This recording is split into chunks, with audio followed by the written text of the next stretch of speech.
السلام علیکم ویورز، میرا نام عطاء الرحمن اور آپ دیکھ رہے ہیں عطاء بخاری یوٹیوب چینل۔ قرآن کریم کی مسلسل ایکسپوزیشن کے سلسلہ میں آج ہم سورہ آل عمران کی آیت نمبر 132 کی ایکسپوزیشن کریں گے۔ یہ آیت کسی بھی ریاست کی قانون سازی کے متعلق بہت ہی اہم ہے، اس کو سمجھنا۔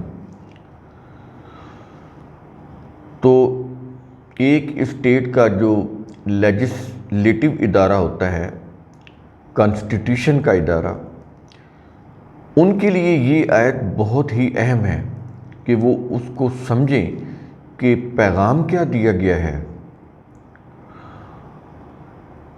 اس کی وجہ یہ ہے کہ ہماری جو ریلیجس بکس ہیں، جو ریلیجس تھاٹس ہیں، مختلف اسکول آف تھاٹس کے دیے ہوئے، ان کی روح سے جو تفاسیر کی گئیں، پھر فقہ بنی، مختلف فقہیں بنی، تو اس میں کوئی اس طرح کا تصور دیا گیا کہ دو طرح کی اطاعت ہیں، ایک اللہ کی اطاعت اور ایک رسول کی اطاعت، اور پھر اس سے آگے بات یہ چلائے گی کہ اللہ کی اطاعت تو اس کی کتاب کی روح سے ہے، اور رسول کی اطاعت جو ہے، جو پرشین ساختہ روایات ہیں جو وفات رسول صلی اللہ علیہ وسلم کے کوئی 2 سے 2.5 صدی کے بعد وضع کی گئی، تو رسول کی اطاعت ان روایات کی روح سے ہے۔ تو اس طرح جو اوورآل امپیکٹ دیا گیا یا اس کے جو معنی بنے وہ یہ کہ اللہ کے مقابلے میں رسول کو لے آئے اور کتاب اللہ کے مقابلے میں کتب روایات کو لے آئے۔ وہی تو ایک ہی ہے جو قرآن کے اندر ہے، تو اس کو وہی جلی بنا کر یا وہی مطلوب بنا کر اس کے مقابلے میں وہی خفی لے آئے، سینہ بسینہ خفیہ چلے آنے والی وہی۔ تو یہ اس طرح سے ایک جو شرک کیا گیا، تو اس کا نتیجہ تو پھر مسلم کنٹریز میں آپ کے سامنے ہے۔ کوئی متفقہ قانون سازی نہیں ہو سکتی جب تک کہ ریاست کا قانون اللہ کے قانون کو بیس کر کے نہ بنایا جائے۔ یہاں پر ایک چیز سمجھ لیں، ایک لا ہوتا ہے اور ایک بائی لا ہوتا ہے۔ انسان لا نہیں بنا سکتے، انسان اللہ کے قوانین کو سمجھ سکتے ہیں، وہ کائنات سے متعلق ہوں، فزیکل لاز، یا انسانی نفس سے متعلق ہوں جو قرآن کے اندر ہے، جس میں تمام انسانی جتنے بھی معاملات ہیں، ان معاملات کے سلسلے میں جو قوانین دیے گئے ہیں وہ قرآن کے اندر ہیں۔ یہ دونوں قسم کے قوانین، فزیکل لاز اور نفس سے ریلیٹڈ لاز، اسی میں یہ حکومت کے قوانین بھی آ جائیں گے کہ ایک ریاست کی قانون سازی کیسے ہوتی ہے، کانسٹیٹیوشن کیسے بنتا ہے، یہ ساری چیزیں قرآن کے اندر آ جاتی۔ تو انسان قانون لا نہیں بنا سکتے، انسان کی انٹلیکٹ وہ کتنا ہی قابل کیوں نہ ہو، کتنے پڑھے لکھے کیوں نہ ہو، لا نہیں بنا سکتے۔ بنائیں گے تو اپنے مفاد کے لیے بنائیں گے، پھر ہر قوم اپنے مفاد کے لیے بنائے گی۔ مفاد ٹکراتے ہیں کیونکہ ایک قوم کا فائدہ دوسری قوم کا نقصان ہے، تو اس سے تو کنفلکشن پیدا ہوتا ہے، اور پھر اس کنفلکشن سے پھر آگے بات لڑائی اور جنگ تک پہنچ جاتی ہے۔ دنیا میں یہی ہو رہا ہے۔ تو قانون بنانے کا اختیار صرف اللہ کو ہے، لا بنانے کا۔ اب یہ جو لا ہے اللہ کا، یہ کانسٹنٹ ہے، پرماننٹ ہے، انچینجیبل ہے، قیامت تک چینج نہیں ہو سکتا۔ وہ فزیکل لاز ہوں جو کائنات کی ہر چیز کے اندر ہیں، یا وہ انسانوں سے متعلق لاز ہوں جو قرآن کے اندر بیان کیے گئے ہیں۔ اس کے اندر ریاستی معاملات سے متعلق قوانین بھی آ جاتے ہیں، یہ چینج نہیں ہو سکتے۔ اگر ان کو آپ چینج کریں گے یا ان قوانین کے اندر انسانوں کے بنائے ہوئے قوانین کی بلینڈنگ کریں گے، یعنی امیزش کریں گے، تو یہ شرک ہو جائے گا۔ اس سے فساد ہوگا۔ تو یہ جو قوانین ہیں، ایک تو یہ کانسٹنٹ ہے، یعنی انچینجبل ہے، پرماننٹ ہے، اور دوسرا یہ ہے کہ ان کے اندر کوئی چینج نہیں کی جا سکتی۔ جیسے پانی کا قانون ہے H2O، نہ آپ ان کے ایلیمنٹس میں کوئی چینج کر سکتے ہیں، نہ ایلیمنٹس کے پرپورشن میں چینج کر سکتے ہیں۔ اگر کریں گے تو پانی نہیں بنے گا، وہ پوائزن تو شاید بن جائے، پانی نہیں بنے گا۔ ایسے ہی اللہ کے قوانین جو انسانوں سے متعلق قرآن کے اندر بیان کیے گئے ہیں، میں بار بار کہہ رہا ہوں کہ جس کے اندر ریاستی امور سے متعلق بھی قوانین ہیں، اگر آپ ان کو چینج کریں گے یا ان کے اندر انسانوں کے بنائے ہوئے قوانین کو شامل کریں گے، وہ ریلیجس لیول کے اوپر کتنے ہی بڑے متبرک وہ انسان کیوں نہ ہو، یا وہ سیاست کی سطح کے اوپر کتنے ہی بڑے عقل مند کیوں نہ ہو، تو یہ شرک ہو جائے گا، اور اس شرک کا جو نتیجہ ہے وہ انتشار ہوگا، ڈس انٹیگریشن ہوگا، فساد ہوگا۔ تو ایک تو یہ ہوا کہ اللہ کے قوانین جو ہیں یہ انچینجبل ہیں، انسان ان کو وضع نہیں کر سکتا، سمجھ سکتا ہے۔ دوسری چیز،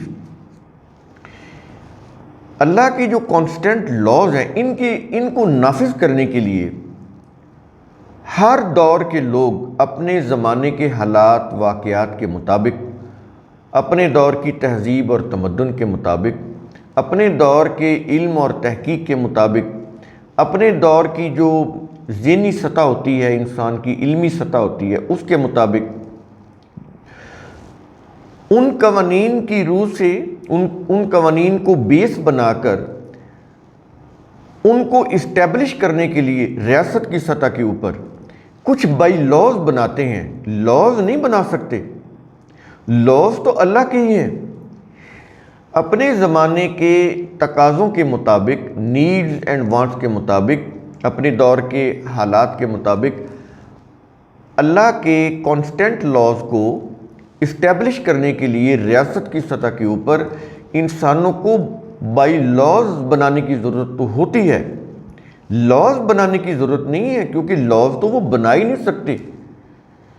تو اللہ کے پرماننٹ قوانین کو، لاز کو امپلیمنٹ کرنے کے لیے، ان کو اسٹیبلش کرنے کے لیے انسان جو قوانین بناتے ہیں ان کو بائی لاز بولتے ہیں، لاز نہیں بولتے، کیونکہ جو کور لاز ہیں، اصل جو قوانین ہیں وہ اللہ کے دیے ہوئے ہیں۔ انسان ان کے مقابلے میں قوانین نہیں وضع کر سکتا، کرے گا تو انتشار پھیلائے گا۔ ان کو نافذ کرنے کے لیے بائی لاز بنائے گا، تو ٹھیک ہے، وہ ہر دور کے لحاظ سے ہوں گے۔ جب ایک ایج یا دور یا ایرا ختم ہو جائے گا تو اللہ کے لا تو وہی رہیں گے، لیکن اگلا جو ایرا ہوگا اس کے جو بدلے ہوئے حالات واقعات جو ہوں گے اس کے مطابق اس دور کے انسان اپنے کو بائی لاز بنائیں گے ان قوانین کو اسٹیبلش کرنے کے لیے۔ تو بائی لاز جو ہوتے ہیں یہ زمانے کے حالات اور واقعات کے مطابق تبدیل ہوتے رہتے ہیں۔ ایک دور کے بائی لاز آنے والا جو فیوچر ہوتا ہے اس دور میں وہ قابل عمل رہتے ہی نہیں۔ انسانوں کے بنائے ہوئے قوانین وہ تو اس دور تک کے تھے جس دور میں ان لوگوں نے کوئی فیصلے کیے کہ اللہ کے قانون کو یوں نافذ کر دیا جائے۔ ان کے نفاذ کے لیے جو انہوں نے بائی لاز بنائے، جب وہ ایک ایرا ختم ہوا، زمانہ جو ہے ترقی کرتا ہوا، کیونکہ علم، تحقیق جیسے جیسے آگے بڑھتے ہیں، ترقی کرتے ہیں، ویسے ویسے انسانوں کی تہذیب اور تمدن بھی ترقی کرتی ہیں، اور وہ پھر اس میں چینج آتی چلی جاتی ہے۔ ویسے ویسے انسانوں کی جو مینٹل اپروچ ہوتی ہے وہ بھی پھر آگے بڑھتی ہے، بدل جاتے ہیں حالات واقعات، ان کے جو نیڈ وانٹس سچویشنز بدل جاتی ہیں۔ تو ہر دور کے لوگ اپنے حساب سے اپنے دور کے تقاضوں کے مطابق بائی لاز بنائیں گے۔ اب رسول صلی اللہ علیہ وسلم کے دور میں یہ جو اللہ کے قوانین تھے جب یہ آئے تو رسول صلی اللہ علیہ وسلم نے اپنے دور کے حالات واقعات کے مطابق بائی لاز بنائے، جن کو انہوں نے بعد میں سنت کہا۔ تو وہ تو اس دور کے لیے تھی، وہ بائی لاز اس کے بعد تو صدیق رضی اللہ عنہ کے دور میں بھی نہیں چل سکی۔ یہ بات بڑی قابل غور ہے، اس کو قرآن کریم کی جو بصیرت ہے اس کی روح سے آپ سمجھیں گے تو سمجھ آئے گی، تمام فرقوں کے اثرات کو ذہن سے نکال کے، ادروائز یہ چیز سمجھ نہیں آئے گی اور یہ چیز آپ کو کتابوں میں نہیں ملے گی۔ اس کے لیے تو بہت سوچ بچار کرنا پڑتا ہے، پھر یہ چیزیں سمجھ آتی ہیں۔ قرآن کے اوپر بڑی گہری نظر ہو، عقائد تصورات بالکل ذہن سے ہٹا دیے جائیں، نیوٹرل ہو کے سوچا جائے تو پھر یہ چیزیں سمجھ آتی ہیں۔ تو جو بائی لاز بنے رسول صلی اللہ علیہ وسلم کے دور میں اللہ کے لاز کو اسٹیبلش کرنے کے لیے، تو وہ بائی لاز تو رسول صلی اللہ علیہ وسلم کا جب زمانہ ختم ہوا عہد رسالت، آگے پھر عہد صحابہ کا وہ جو زمانہ آیا جس کے اندر انہوں نے حکومتیں قائم کی، اب یہ دیکھیں کہ صدیق رضی اللہ عنہ کے دور میں وہ بائی لاز نہیں رہے جو رسول صلی اللہ علیہ وسلم کے دور میں تھے۔ یعنی یوں کہہ لیں کہ جس کو یہ سنت آج مذہب بول رہا ہے، حالانکہ قرآن اس کو سنت نہیں بول رہا، قرآن تو اللہ کے قوانین کی پریکٹس کو سنت بول رہا ہے اور بتا رہا ہے کہ لن تجد لسنت اللہ تبدیلا، اللہ کی سنت تبدیل نہیں ہوتی، اللہ کا قانون لا مبدل لکلمات اللہ، اللہ کا قانون بھی تبدیل نہیں ہوتا اور لن تجد لسنت اللہ تبدیلا، اللہ کی سنت یعنی اس کے قانون کی پریکٹس وہ بھی تبدیل نہیں ہوتی۔ تو یہ تو جس چیز کو یہ سنت بول رہے ہیں قرآن کریم کی روح سے تو وہ صحیح نہیں ہے۔ تو انہوں نے بائی لاز کو سنت قرار دے دیا، لیکن یہ جس کو یہ سنت قرار دے رہے ہیں ایکچولی وہ بائی لاز ہیں، وہ کانسٹنٹ نہیں ہیں، وہ ویریبل ہیں، وہ بدل گئے، صدیق رضی اللہ عنہ کے دور میں بدل گئے۔ اچھا، آگے عمر رضی اللہ عنہ کا دور آیا، اس کے اندر اور زیادہ بدل گئے۔ جب 22 لاکھ مربع میل کے اوپر فتوحات ہوئیں، اسلام کی فتوحات جو ہیں وہ عرب سے نکل کر عجم میں پہنچی، یکسر تبدیل ہو گئے، کیونکہ عجمی بہت زیادہ کثرت میں تھے۔ عراق کے اندر فتوحات ہوئیں، ان کی معاشرت، تہذیب، تمدن وہ بدلنے لگ گیا تھا، عربوں کا خوشحالی آنے لگ گئی تھی، پیسہ بہت آنے لگ گیا تھا، زمین کے اوپر جو ٹیکس تھا اس کی اتنی آمدن تھی عراق سے جو آ رہی تھی، جو مدینہ کے بیت المال میں جمع ہوتی تھی کیپٹل میں، وہ بہت زیادہ تھی۔ اس نے انسانوں کی معاشرت کو، ان کی سوچ کو بدل دیا تھا، حکومت کرنے کے انداز بدل گئے تھے۔ ایسے ہی عثمان رضی اللہ عنہ کا دور 44 لاکھ مربع میل، تو اور زیادہ وہ بدل گئے حالات و واقعات۔ اسی لحاظ سے ان کے دور کے اندر جو بائی لاز تھے وہ بھی بالکل بدل گئے۔ اس کے بعد پھر 5 سال یہ انارکی کا دور رہا، شدید ترین انارکی کا دور، یہ جو عراقیوں کی طرف سے برپا کی گئی تھی۔ پھر یہ اسٹیبلٹی ملی، معاویہ رضی اللہ تعالیٰ عنہ کی حکومت آئی، تو 19 سال انہوں نے حکومت کی، 64 لاکھ مربع میل سے بھی زیادہ رقبے کے اوپر جب اسلام پھیلا۔ پرشیا کے علاوہ رومن امپائر جو تھی، رومن بیزنٹائن امپائر، وہ بھی سرنگوں ہو گئی، تو اب اور زیادہ حالات تبدیل ہوگی۔ بحری جنگیں، پہلے تو صرف خشکی کے اوپر جنگیں ہو رہی تھی، لیکن اب بحری جنگیں ہو رہی تھیں، نیول وار، حالات اور زیادہ تبدیل ہو گئے، تو بائی لاز اور زیادہ بدل گئے۔ پھر ان کے بعد بنو امیہ کے جو دیگر حکومتیں ہیں، ڈائنیسٹی ہے، ان کے دور میں اور بھی بدلتے گئے، اور بنو عباس کے دور میں بھی بالکل بدل گئے۔ آج تک یہ ہر دور کے حالات بدلتے چلے آ رہے ہیں، بائی لاز بھی بدلتے چلے آ رہے ہیں، لیکن قرآن کے اندر جو قانون ہے اللہ کا وہ نہیں بدلتا، وہ وہی ہے۔ اب یہ سمجھ آ گیا کہ آپ کو ان شارٹ اللہ کے لاز کانسٹنٹ ہیں اور ان کو نافذ کرنے کے لیے ہر دور کے حالات واقعات کے مطابق انسان جو بائی لاز بناتے ہیں وہ کانسٹنٹ نہیں ہو سکتے، وہ ویریبل ہوتے ہیں، چینج ہوتے رہتے ہیں۔ تو رسول صلی اللہ علیہ وسلم کے دور کے، صدیق رضی اللہ عنہ کے دور کے، عمر رضی اللہ عنہ کے دور کے، عثمان رضی اللہ عنہ کے دور کے، معاویہ رضی اللہ عنہ کے دور کے، اور بعد بھی جتنے بھی یہ ریاستیں قائم ہوئیں ان کے دور میں بائی لاز بدلتے چلے گئے۔